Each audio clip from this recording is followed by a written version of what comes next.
All right, let's just dive right in. Grab your matcha, C-suite besties, because today I am stepping in as your personal ESG consultant to spill the absolute tea on corporate climate strategies.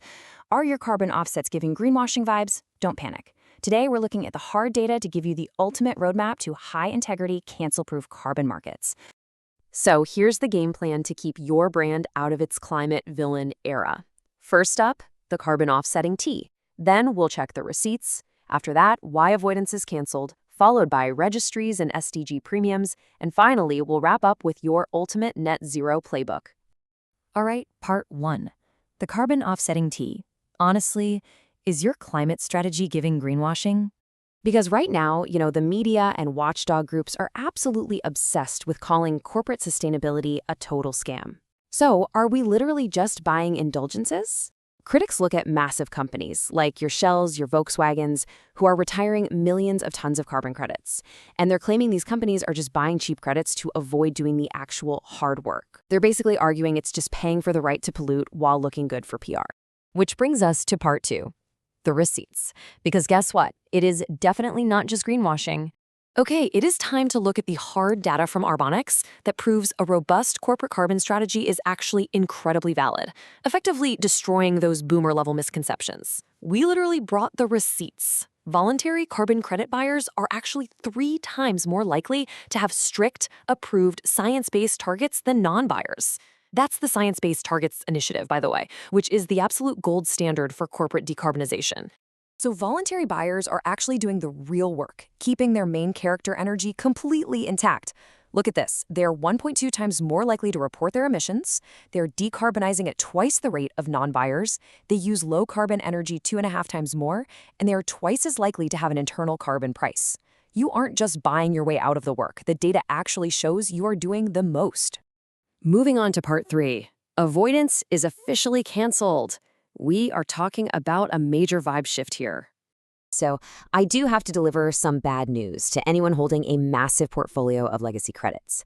The old way of buying cheap, nature-based avoidance credits, like, paying someone not to cut down a tree, is getting heavily scrutinized and, frankly, canceled. Take REDD+ projects, for example. These make up a huge chunk of voluntary market credits. They are forced conservation credits, but they face severe permanence and leakage challenges.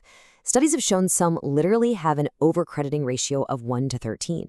That means for every genuine credit, there are 12 with absolutely no real climate benefit. That is a massive PR disaster just waiting to happen for any brand relying on them.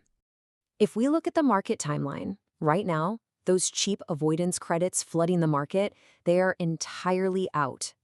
Looking ahead to 2030, Morgan Stanley is projecting a massive shift toward tech-based permanent removals.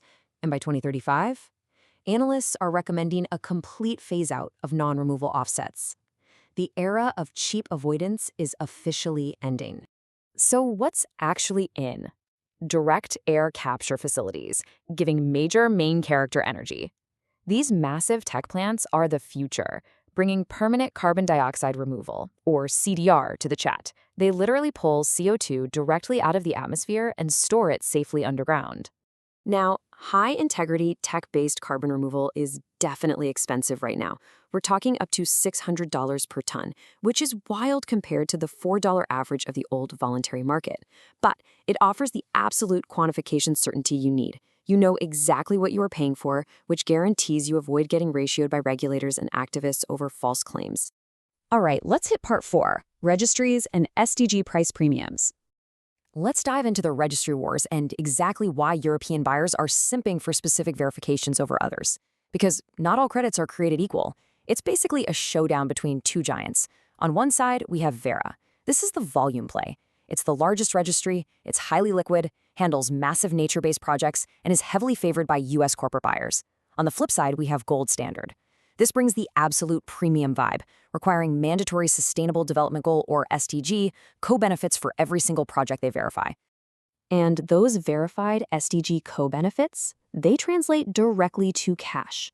Gold Standard credits consistently command a 30 to 60% price premium over Vera's base price. Why? Well, European consumer brands and financial institutions absolutely demand that social impact story so they can tell their stakeholders. Basically, if you want the premium vibe, you're going to pay the premium price. But wait, there's a new referee in town, the Integrity Council for the Voluntary Carbon Market, or ICVCM. They've just launched the Core Carbon Principles, or CCPs. And this isn't just another registry. They are aggressively raising the bar for quality, transparency, and permanence across the entire market by assessing all programs and methodologies. So the crucial point here is this number, 25%. CCP-labeled credits already command a 25% average price premium. Corporate buyers are absolutely terrified of holding low-integrity Delulu credits right now, so they are happily paying this premium just for the absolute certainty that their offsets are officially stamped as legitimate and high quality. Which brings us to our final section, Part 5, Your Net Zero Playbook. It is time to drop the final playbook so you can actually justify your internal rates of return without ending up in a watchdog group's crosshairs. Here are the exact steps our C-suite besties need to take today. Step 1. Pivot your portfolio away from cheap avoidance and toward tech-based permanent removal. 2. Demand CCP-labeled credits so you don't get canceled. 3. Integrate those SDG co-benefits if you want to sell into EU markets. And 4. Prep your budgets for the reality of $150+ per ton of carbon, because the era of $4 carbon is officially dead. And this highlights the massive global market interconnectedness.